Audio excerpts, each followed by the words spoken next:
बिस्मिल्लाहिर्रहमानिर्रहीम अस्सलामुअलैकुम my dear students. आज की इस वीडियो में हम class 9th biology new syllabus बाब 8 यानी बायो इनर्जेटिक्स इस चैप्टर के जो एमसीक्यूज़ हैं, इसके जो शॉर्ट क्वेश्चन हैं और इसके जो लॉन्ग क्वेश्चन हैं, इस कंप्लीट चैप्टर को आज की इस वीडियो में हम डिस्कस करेंगे।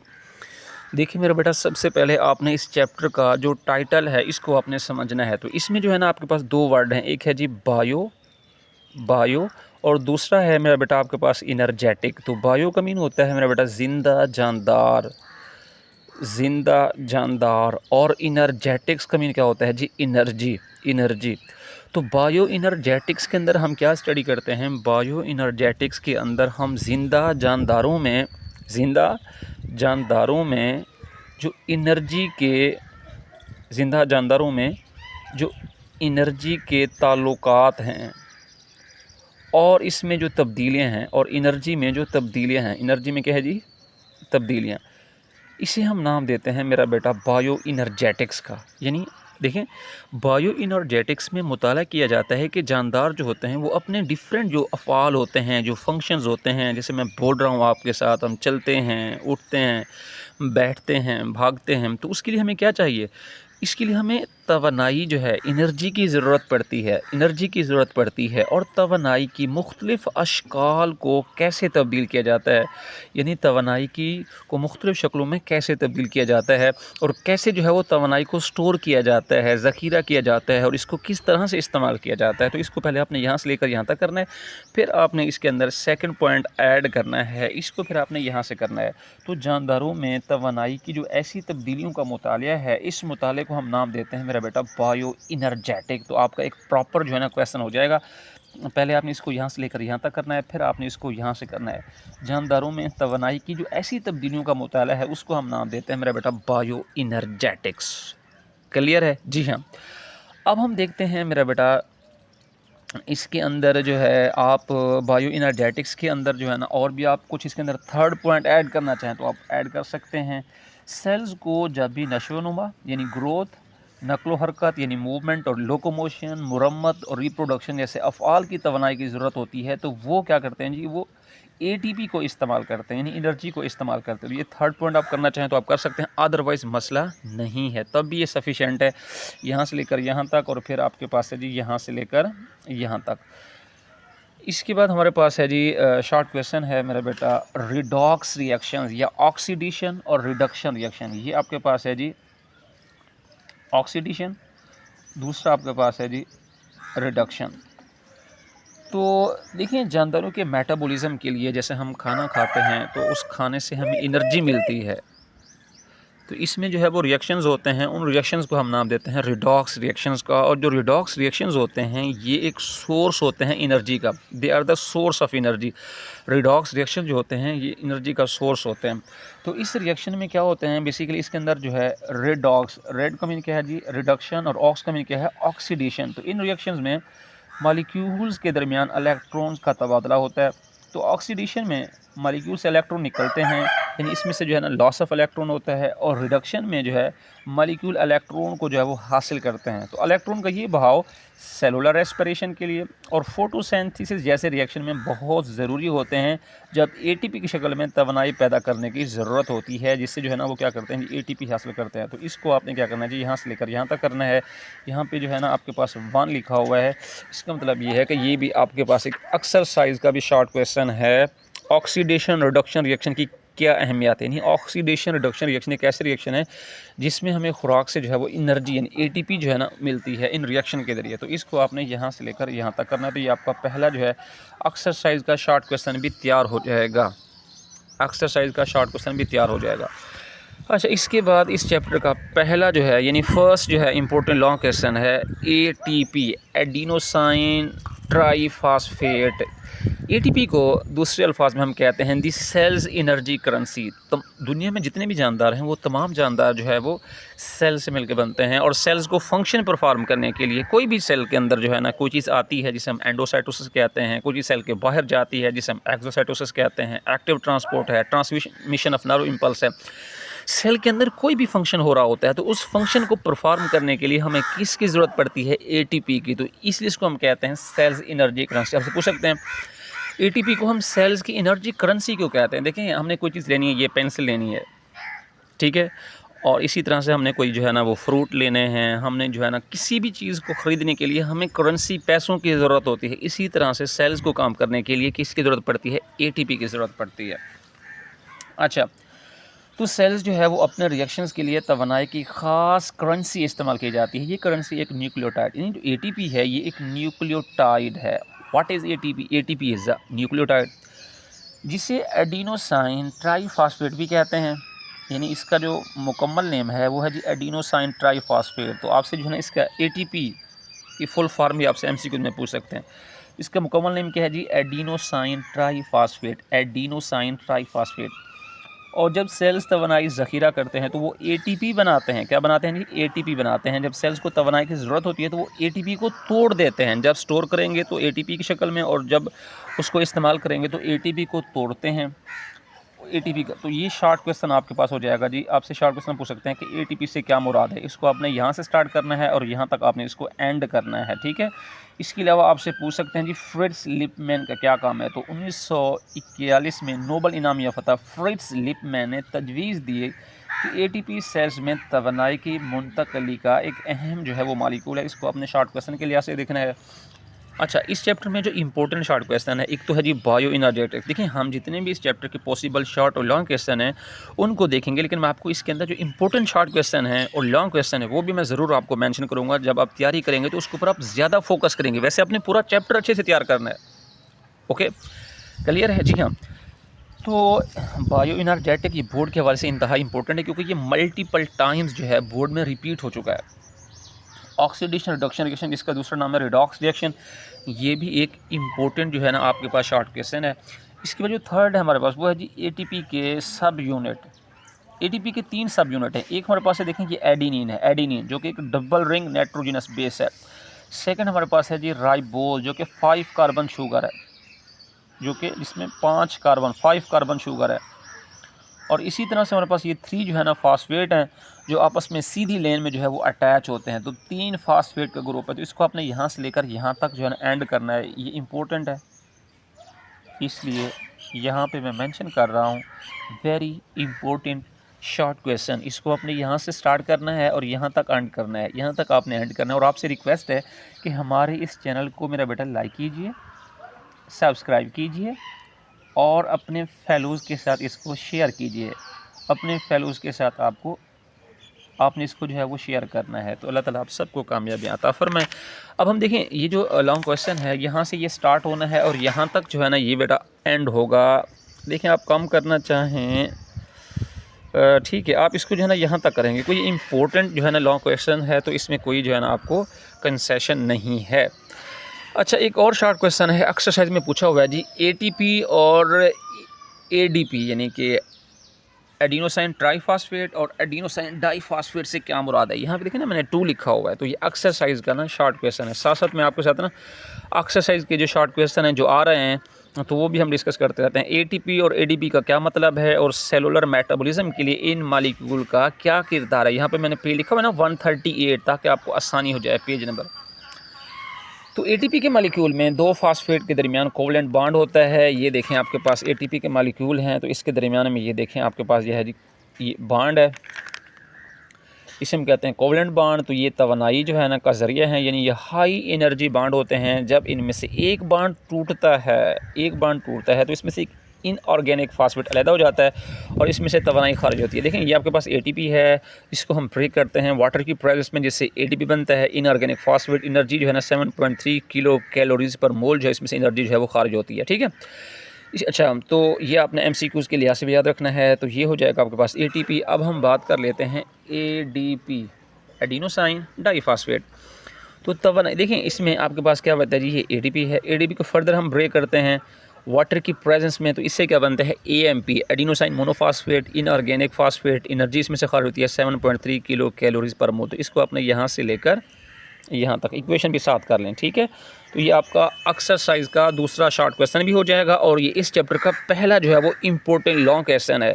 देखिए ये जो इक्वेशन है ये आपने लाजमी जो है ना मेरा बेटा लिखनी है बोर्ड के अंदर। और इसके अलावा ये आपके पास क्या है जी, ATP है। ATP से क्या बनता है, ADP, इसमें से एनर्जी खारिज होती है और जब ये ADP और साथ एनर्जी मिलती है तो इससे दोबारा क्या बन जाता है, ATP बन जाता है। ठीक है, अच्छा इसके बाद हम चलते हैं, हमारे पास है जी फोटोसिंथेसिस।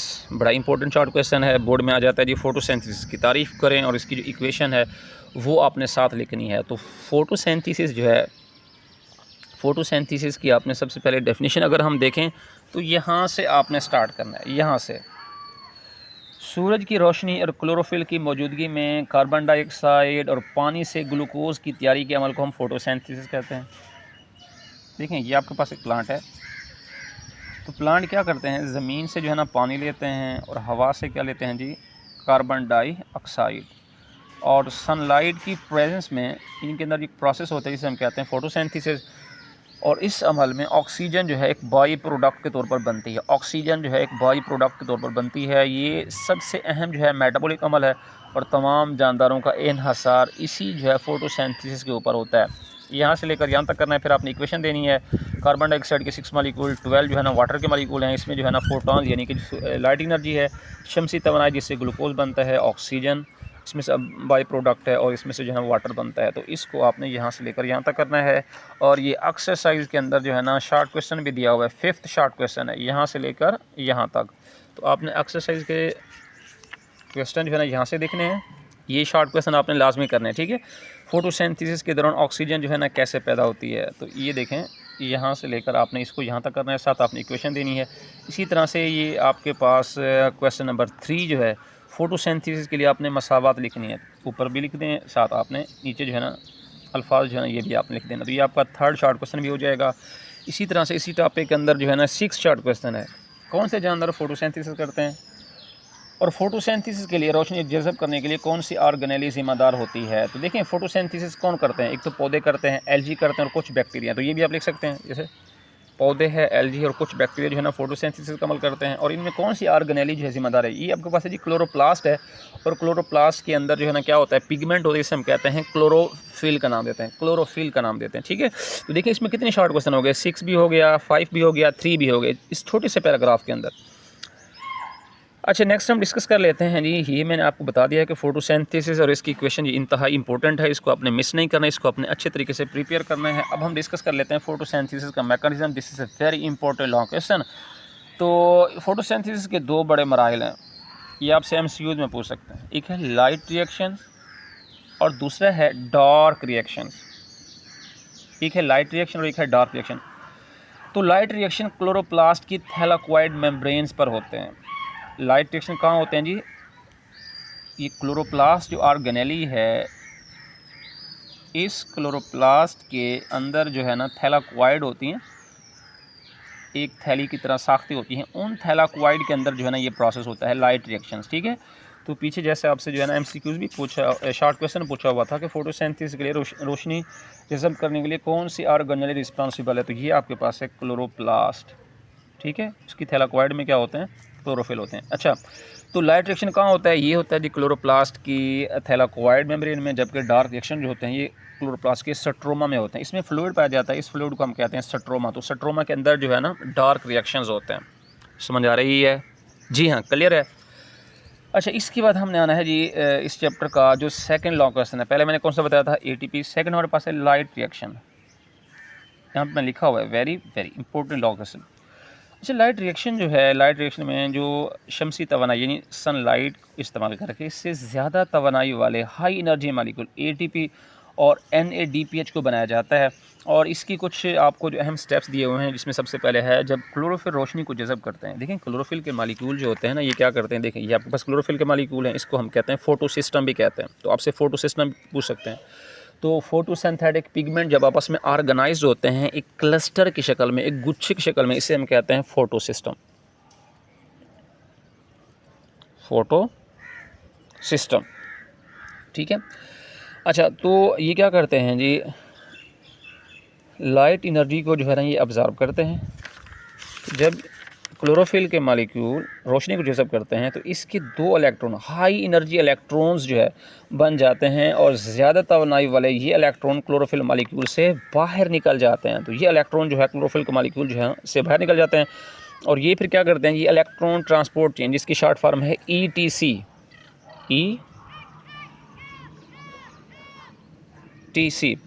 और ये इलेक्ट्रॉन जो है ट्रैवल करते हैं इलेक्ट्रॉन ट्रांसपोर्ट चेन के ऊपर, जिससे क्या बनती है, जिससे जो है ना तवानाई यानी ATP बनती है, जिससे क्या बनती है जी, ATP बनती है। और अच्छा, इसी तरह से जो थर्ड पॉइंट है, रोशनी पानी की एक मालिक्यूल को भी तोड़ देती है। देखें, रोशनी जो है ना ये वाटर के मालिक्यूल को ब्रेक करती है। इस प्रोसेस को हम कहते हैं फोटोलाइसिस कहते हैं, फोटोलाइसिस। तो वाटर के मालिक्यूल को ब्रेक किया जाता है जिससे आपके पास जो है ना 2 प्रोटॉन बनते हैं, 2 इलेक्ट्रॉन हैं और इसी तरह से हाफ आपके पास जो है ना ये ऑक्सीजन है, ठीक है, तो खारिज कर दी जाती है। तो इससे क्या होता है, इससे ऑक्सीजन जो है ना वो खारिज कर दी जाती है। वाटर को ब्रेक करने से इसमें से जो है ना आपके पास प्रोटॉन बनते हैं, इलेक्ट्रॉन, इसमें से जो है ना ऑक्सीजन को खारिज किया जाता है। इस प्रोसेस को हम कहते हैं फोटोलाइसिस। जबकि हाइड्रोजन एटम अपने इलेक्ट्रॉन क्लोरोफिल को दे देते हैं और ख़ुद जो है वो आयंस में तब्दील हो जाते हैं। क्लोरोफिल के इलेक्ट्रॉन्स ATP बना लेने के बाद और पानी के हाइड्रोजन आयन को इस्तेमाल करके एक कोएंजाइम NADP की रिडक्शन करते हैं और जिससे जो है ना NADP के अंदर जब हाइड्रोजन ऐड होगा तो रिडक्शन होगी, तो इससे क्या बनेगा, इससे बनेगा NADPH बनेगा। तो इससे ATP बनती है और क्या बनता है, NADPH, जो कि हाई एनर्जी जो है वो मालिक्यूल्स हैं। अच्छा, तो ये साथ आपने डायग्राम लाजमी बनानी है और इस चैप्टर का ये इंतहाई इम्पोर्टेंट लॉन्ग क्वेश्चन है, मैं आपसे बार बार कह रहा हूँ। इसके बाद हमारे पास है जी डार्क रिएक्शन यानी केल्विन साइकिल। इस प्रोसेस में क्या होता है, इस मरहले में जो कार्बन डाइऑक्साइड है इसकी रिडक्शन होती है, उससे ग्लूकोज को बनाया जाता है। और डार्क रिएक्शन की तफसीलात मेल्विन केल्विन ने दरियाफ्त की थी। डार्क रिएक्शन का खुलासा मंदरजा झैल है। इसमें देखें, सबसे पहले आपके पास है जी, इसमें हम क्या करते हैं, ग्लूकोज बनाते हैं। क्या बनाते हैं, ग्लूकोज। इसमें सबसे पहला स्टेप ये है कि कार्बन डाइऑक्साइड के मालिक्यूल को 5 कार्बन वाले कंपाउंड के साथ मिलाया जाता है। तो ये 5 कार्बन मालिक्यूल के साथ कार्बन डाइऑक्साइड को, ये पहला स्टेप है, कार्बन डाइऑक्साइड को 5 कार्बन कंपाउंड के साथ जो है मिलाया जाता है, जिससे 6 कार्बन वाले कंपाउंड बनते हैं।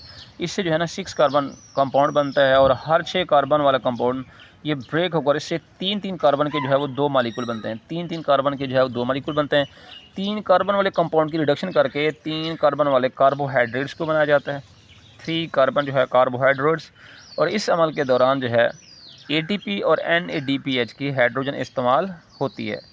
3 कार्बन वाले कार्बोहाइड्रेट से ग्लूकोज को बना लिया जाता है और बाकी जो 3 कार्बन वाले कार्बोहाइड्रेट को इस्तेमाल करके आगाज़ में इस्तेमाल होने वाले 5 कार्बन वाले कंपाउंड में दोबारा यानी कि 3 कार्बन को जो है ना उससे ग्लूकोज बना लिया जाएगा और जो रिमेनिंग 3 कार्बन कंपाउंड है उसको दोबारा इसी साइकिल के अंदर जो है ना यानी कि जो है ना इस्तेमाल किया जाएगा, इसको दोबारा इस्तेमाल किया जाएगा और इस अमल में भी ATP को इस्तेमाल किया जाता है। अच्छा, देखें, एक ATP है, लाइट रिएक्शन के जो मराहिल हैं और dark reaction in Calvin cycle, ये तीनों इंपॉर्टेंट लॉन्ग क्वेश्चन है। क्लोरोफिल और रोशनी का किरदार, ये भी लॉन्ग क्वेश्चन जो है ना बोर्ड में आ चुका है, तो इसको भी आपने अच्छे तरीके से करना है। देखिए, क्लोरोफिल और रोशनी का किरदार से क्या मुराद है।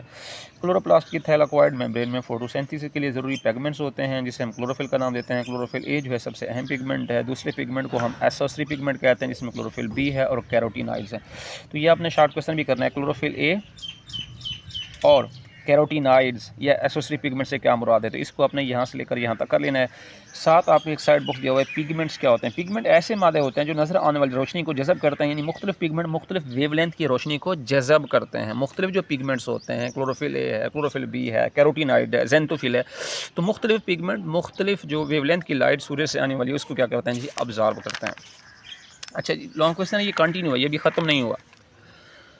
पिगमेंट सूरज की रोशनी को जज़ब करते हैं और फोटोसिंथेसिस के लिए इसे केमिकल एनर्जी में तब्दील करते हैं। अच्छा, ये शॉर्ट क्वेश्चन भी है, एक्सरसाइज का जो है ना 4th शॉर्ट क्वेश्चन है, यहाँ से लेकर यहाँ तक।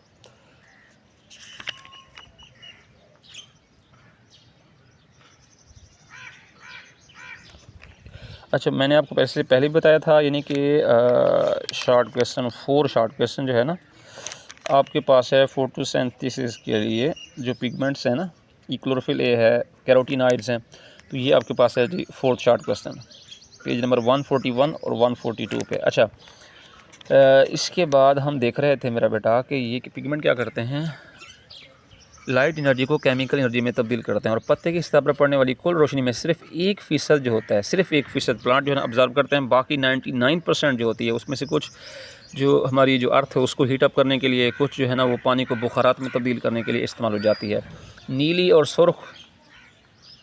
और सुर्ख रोशनी फ़ोटोसिंथेसिस में सबसे ज़्यादा इस्तेमाल होती है। तो ये इम्पोर्टेंट एमसीक्यू भी है कि कौन सी रोशनी सबसे ज़्यादा इस्तेमाल होती है। ब्लू और रेड मुख्तलिफ़ पिगमेंट रोशनी की मुख्तलिफ वेवलेंथ को जज़ब करते हैं। क्लोरोफिल ए नीली और सुर्ख वेवलेंथ को जज़ब करता है। क्लोरोफिल ए से ना जज़ब होने वाली वेवलेंथ को मुआविन यानी कि एसओ3 पिगमेंट करते हैं।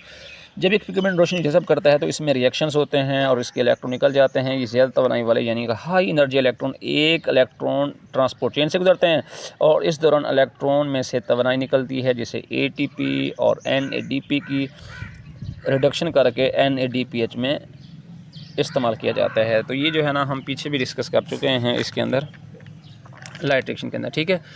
अच्छा, ये था इस चैप्टर का जो है। अब हम जो है ना डिस्कस कर लेते हैं इसका जो लास्ट यानी कि जो टॉपिक, इसका नाम है सेलुलर रेस्पिरेशन। इसके फिर आगे सब टॉपिक हैं, ठीक है।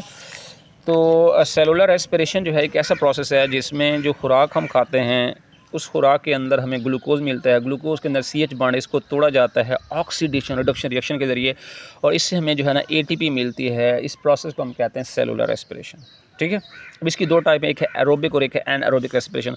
तो वो रेस्पिरेशन जो ऑक्सीजन की मौजूदगी में होती है इसे कहते हैं एरोबिक रेस्पिरेशन, और वो रेस्पिरेशन जो ऑक्सीजन की गैर मौजूदगी में होती है उसे कहते हैं एनएरोबिक रेस्पिरेशन। तो एरोबिक को आपने यहाँ से लेकर यहाँ तक करना है, एनएरोबिक को आपने यहाँ से लेकर यहाँ तक करना है। और फिर आपसे जो है ना ये लॉन्ग क्वेश्चन पूछ सकते हैं कि एरोबिक रेस्पिरेशन जो है इसका जो पहला मरहला है इसमें जो 6 कार्बन कंपाउंड होता है उसको 3 कार्बन के 2 मॉलिक्यूल में तब्दील किया जाता है, यानी पैरोविक एसिड में तब्दील किया जाता है। और जो दूसरा मरहला है ये इसका हो गया पहला मरहला, ये इसका है जी दूसरा मरहला। दूसरे मरहले में पैरुविक एसिड के मॉलिक्यूल्स की मुकम्मल ऑक्सीडेशन कर दी जाती है, जिसमें तमाम CH बॉन्ड को तोड़ दिया जाता है और इस तरह इसमें मौजूद तवानाई हासिल कर ली जाती है। और जो एनारोबिक रेस्पिरेशन है इसका दूसरा नाम है जी फर्मेंटेशन। ऑक्सीजन की गैर मौजूदगी में सेलुलर रेस्पिरेशन को एनएरोबिक रेस्पिरेशन कहते हैं। एनारोबिक रेस्पिरेशन में ग्लूकोज की नामुकम्मल ऑक्सीडेशन रिडक्शन होती है और इस तरह इससे जो है ना कम तवानाई बनती है। तो ये एक इंपॉर्टेंट शॉर्ट क्वेश्चन है, ये भी आपने अच्छे तरीके से करना है। और जो एनारोबिक रेस्पिरेशन है ये एक इंपॉर्टेंट लॉन्ग क्वेश्चन भी है, ठीक है। और एरोबिक रेस्पिरेशन का जो पहला मरहला है वो एरोबिक रेस्पिरेशन से ही मिलता जुलता है, यानी जिसमें ग्लूकोज को हम तोड़ते हैं पैरुविक एसिड के 2 मॉलिक्यूल में। और लेकिन एनारोबिक रेस्पिरेशन का जो दूसरा मरहला है ये मुख्तलिफ होता है। यानी यहाँ क्या होता है, यहाँ देखें, यहाँ से जो पैरुविक एसिड है इसको तब्दील किया जाता है अल्कोहल और कार्बन डाइऑक्साइड के अंदर, और ये रिएक्शंस जो है ना किसकी प्रेजेंस में होता है, बैक्टीरिया और यीस्ट। कौन परफॉर्म करते हैं इनको, बैक्टीरिया और यीस्ट करते हैं। तो ये भी इंपॉर्टेंट शॉर्ट क्वेश्चन आपसे अलग पूछ सकते हैं। इसी तरह से जो पैरुविक एसिड यानी कि ये आपके पास अल्कोहलिक फर्मेंटेशन से क्या मुराद है, और जो लैक्टिक एसिड फर्मेंटेशन है इसमें पैरुविक एसिड को तब्दील किया जाता है लैक्टिक एसिड के अंदर। अच्छा, बाद वक्त पूछते हैं जी एनारोबिक रेस्पिरेशन की तारीफ़ करें और इसकी अहमियत बयान करें, तो फिर आपने अहमियत में ये लिखना है, ठीक है। तो ज़िंदगी के आगाज़ के वक्त ज़मीनी माहौल में यानी आज़ाद ऑक्सीजन जो है वो मौजूद नहीं थी। शुरू के जानदार तवानाई हासिल करने के लिए एनारोबिक रेस्पिरेशन करते थे। ज़ाहिर है जब ऑक्सीजन नहीं थी तो वो क्या करते थे, एनारोबिक रेस्पिरेशन करते थे। हत्ता कि आज भी चंद जानदार जिसमें कुछ बैक्टीरिया फंजाई एनारोबिक रेस्पिरेशन से तवानाई हासिल करते हैं, ऐसे जानदारों को हम एनारोब्स कहते हैं। तो ये शॉर्ट क्वेश्चन भी आपने करना है, एनारोब्स। वैसे ये 12 जो है ना एक्सरसाइज का शॉर्ट क्वेश्चन भी है। जब इंसान के स्केलेटल मसल्स ज़्यादा काम करते हैं, मसलन वर्जिश के दौरान, तो ऑक्सीजन की फराहमी की ज़रूरत पूरी नहीं होती। ऐसी सूरत हाल में स्केलेटल मसल्स एनारोबिक रेस्पिरेशन करते हैं और तवानाई हासिल करते हैं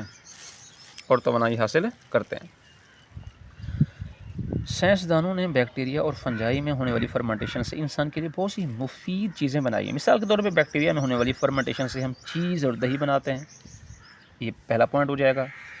इसी तरह से दूसरा पॉइंट है, यीस्ट में होने वाली फर्मेंटेशन को शराब साजी यानी कि ब्रीविंग और बेकरी सनतों में इस्तेमाल किया जाता है, दूसरा पॉइंट हो जाएगा। इसी तरह से फंगस में होने वाली फर्मेंटेशन से सोया पौधे की चटनी यानी सोया सॉस बनाई जाती है। तो यहाँ तक इसकी अहमियत जो है वो ख़त्म हो जाती है। सेलुलर रेस्पिरेशन का मैकेनिज्म, इसके 3 जो है ना स्टेप हैं। एक का नाम हमारे पास है जी ग्लाइकोलाइसिस है, दूसरा क्रेब्स साइकिल और तीसरा इलेक्ट्रॉन ट्रांसपोर्ट चेन। तो सेलुलर रेस्पिरेशन का जो मैकेनिज्म है ये आपसे अलग जो है लॉन्ग क्वेश्चन में पूछ लिया जाता है, ठीक है। तो ग्लाइकोलाइसिस जो है ये एक ऐसा प्रोसेस है जिसमें ग्लूकोज जो होता है, ग्लाइको का मीन होता है ग्लूकोज और लाइसिस का मीन होता है ब्रेक करना। तो ग्लाइकोलाइसिस में ग्लूकोज जो कि 6 कार्बन कंपाउंड होता है इसे ब्रेक किया जाता है पैरुविक एसिड के 2 मालिक्यूल में, इसे हम नाम देते हैं ग्लाइकोलाइसिस का। और ये अमल कहाँ होता है? साइटोप्लाज्म में होता है। ये भी आपसे एमसीक्यू में पूछ सकते हैं कि ये प्रोसेस कहाँ होता है? साइटोप्लाज्म में होता है। और इसके लिए ऑक्सीजन ज़रूरी नहीं होती, ऑक्सीजन हो जाए तब भी हो जाता है, ऑक्सीजन ना हो तब ये प्रोसेस हो जाता है। और इसमें देखें ये ग्लूकोज़ है, और इस ग्लूकोज़ को हमने क्या किया जी, 2 इससे जो है ना मालिक्यूल में कन्वर्ट किया, जिसका नाम है जी पैरुविक एसिड। इसमें एटीपी से एडीपी बनता है, एडीपी से जो है ना एटीपी है, और एनएडी से जो है ना एनएडीएच बनता है, ठीक है। इसके बाद है क्रेब्स। जब ऑक्सीजन दस्तियाब होती है तो पैरुविक एसिड के मालिक्यूल साइटोप्लाज्म से माइटोकॉन्ड्रिया यानी साइटोप्लाज्म से ये माइटोकॉन्ड्रिया में के मैट्रिक्स में चले जाते हैं, जहाँ रिएक्शन का एक सिलसिला होता है, जिसे बरतानवी बायोकेमिस्ट सर हैंस क्रेब्स ने दरियाफ्त किया। क्रेब्स साइकिल में दाखिल होने से पहले पैरुविक एसिड को एसिटाइल कोएंजाइम में तब्दील किया जाता है, और इस दौरान भी कार्बन डाइऑक्साइड यानी और NADH बनते हैं।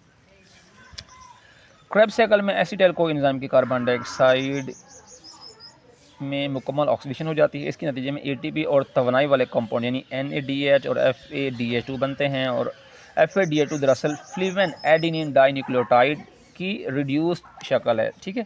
अच्छा, यहाँ पे एक शॉर्ट क्वेश्चन पूछ लेते हैं।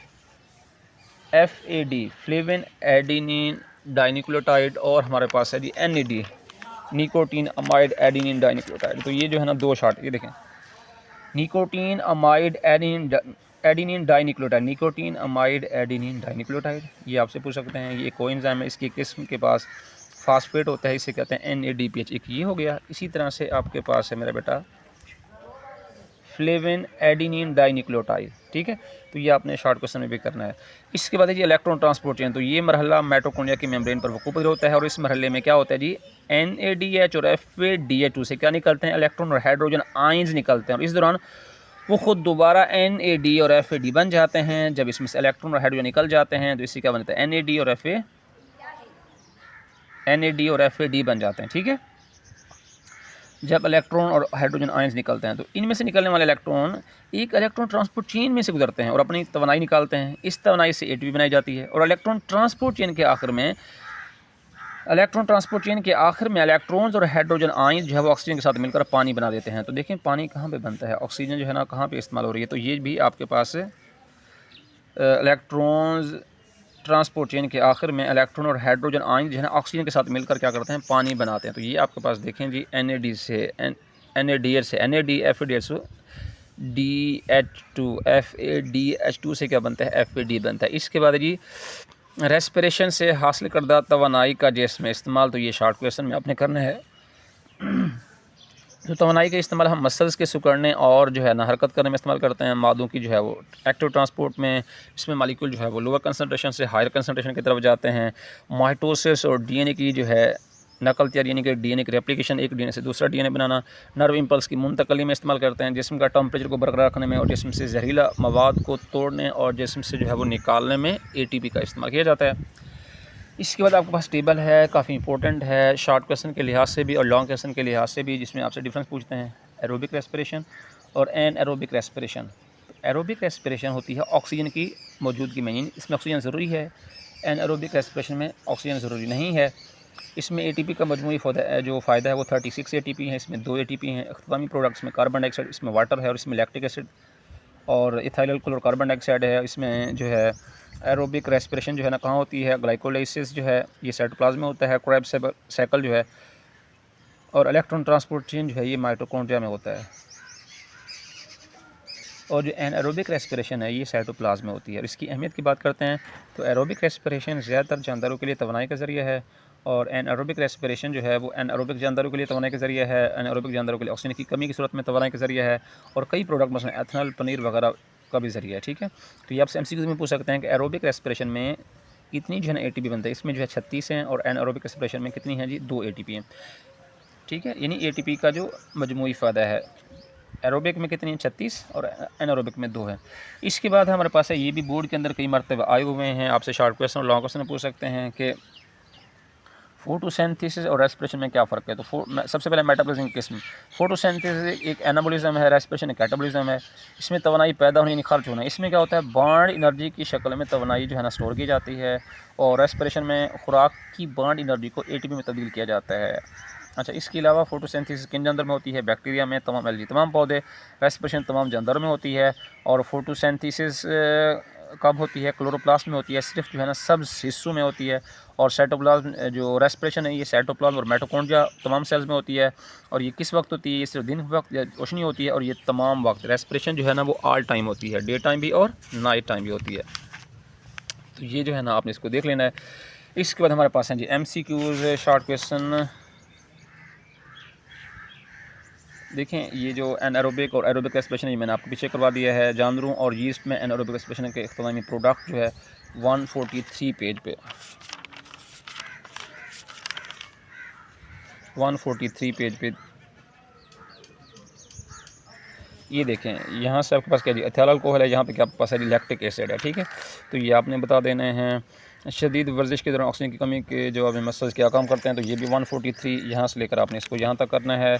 और जिसमें उन अफ़ाल की फ़हरिस्त दें जिनमें रेस्पिरेशन से तवानाई इस्तेमाल होती है। तो इसका आंसर जो है ना आपको दिया हुआ है पेज नंबर जो है ना 146 पे। तो इन तमाम प्रोसेस के अंदर जो है ना वो एनर्जी को इस्तेमाल किया जाता है। ठीक है, अच्छा इसके अलावा जो लॉन्ग क्वेश्चन है इसमें ATP को एक मालिक्यूल के तौर पर बयान करें जो कि तमाम सेल्स की तवानाई का एक अहम करेंसी है। मैंने आपको ये लॉन्ग क्वेश्चन बता दिया है पहले ही। पहला इस चैप्टर का जो लॉन्ग क्वेश्चन था ATP वाला, इसको आपने लाजमी तैयार करना है। ये हमारा ये लॉन्ग क्वेश्चन। और फोटोसिंथेसिस के आमाल का खाका, फोटोसिंथेसिस के